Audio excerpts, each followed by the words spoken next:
জয় গুরু। ঠাকুরকে ভালোবেসে এত লোকের আগমন একটা জায়গায় ঠাকুরের বিগ্রহ প্রতিষ্ঠা উপলক্ষে, এটা অতুলনীয়, অভূতপূর্ব। এরকম করে ঠাকুরকে নিয়ে সবাই আনন্দে মেতে থাকি, এটাই আমাদের গন্তব্য। ঠাকুর ঠাকুর আমাদের গতি হন, ঠাকুর আমাদের গন্তব্য হয়ে উঠুন। আপনাদের যদি প্রণাম করানো থাকে তাহলে করিয়ে নেন, কেননা বহু দূর দূরান্ত থেকে মানুষ হয়তো অপেক্ষা করে থাকবে। আমার আজকে আশাটা হবে কি হবে না দোদুল্যমানতায় ছিল। আমার মায়ের ইচ্ছা ছিল আমরা 3 ভাই আসি, কেননা এখানে বাবা এই বিগ্রহ প্রতিষ্ঠার্থে দীর্ঘ বছর থেকেছেন গুয়াহাটিতে। তা আজ বাবা শরীরে আমাদের মাঝে দৃশ্যমান নন, কিন্তু আমরা যারা তাকে পেয়েছি জীবনে, প্রত্যেকে তার স্মৃতির অবগাহনে সেই রোমন্থন করে করে সময় কাটাই, আনন্দ উপভোগ করি।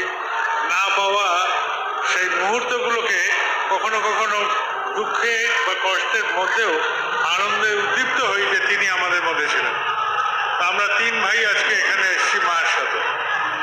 আমরা যখন প্রথম আসি তখন সব ছোট ছোট ছিলাম, আজকে আমরা সব বড় হয়েছি, আমাদের বাচ্চারা বড় হয়ে গেছে। কয়েকদিন পরে হয়তো তাদেরই বাচ্চারা ছোট ছোট হয়ে ঘুরবে আমাদের সাথে। তো এইটা একটা জীবন, একটার পর একটা এগিয়ে চলা। যখন প্রথম আসি গুয়াহাটি শহরও এরকম ছিল না, তখন অন্যরকম ছিল। তখন প্রথম যখন নামি আমি এই গুয়াহাটি শহরে, আজ থেকে এত বছর আগে, তখন মায়ের সাথে প্রথম আমি আসি। আমার বাবা ছিলেন গুয়াহাটিতে, আর এখানে খনিকর্তা ছিলেন। তিনি সব কর্ডন ভেঙে প্লেনের মাঝখানে ঢুকে গেছেন। প্লেনের কাছে গিয়ে তিনি আমাকে কোলে করে নামিয়েছিলেন এই গুয়াহাটিতে আসাম ভূমিতে। সেই থেকে আমার হয়তো ছোঁয়া এই ভূমিতে। আজ প্রায় 5 বছর বাদে আমার এখানে আবার ফিরে আসা। 5 বছরের অবধিতে আমার আর আশা হয়নি। আমি যেখানে থাকি সেখানে সবার যাওয়া সম্ভব হয় না। আমারও কার্যকারণে এই দেশে অনেকদিন আসাও হয়নি। 2024 এই বছর আমি ঠিক করেছি অক্টোবর মাস থেকে ভারত প্রদক্ষিণে বেরোবো।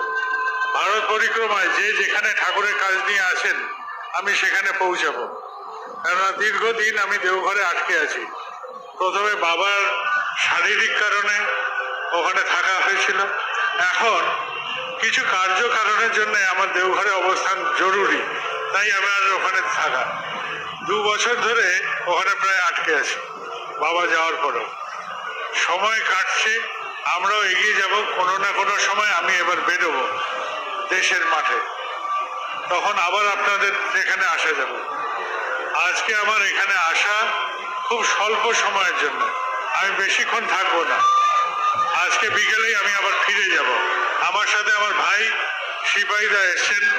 গতকাল আমার মায়ের সাথে আমার ছোট ভাই পিঙ্কিদাও এসেছিলেন।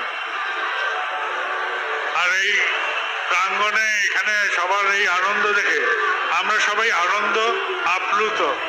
আর এই আনন্দ নিয়েই আমরা ফিরে যাব আমাদের নিজেদের কর্মজগতে, নিজেদের পরিবারে, নিজেদের প্রিয়জনের কাছে, নিজেদের অভ্যস্ত জীবনে। কিন্তু এই জীবনের এই মুহূর্তটা যা আমরা দেখছি, যা আমরা উপভোগ করছি, সেটা আমাদের উদ্দীপনা ছড়াক, আমাদের ক্ষুদ্র জীবনটাকে মহৎ করার প্রয়াস করুক।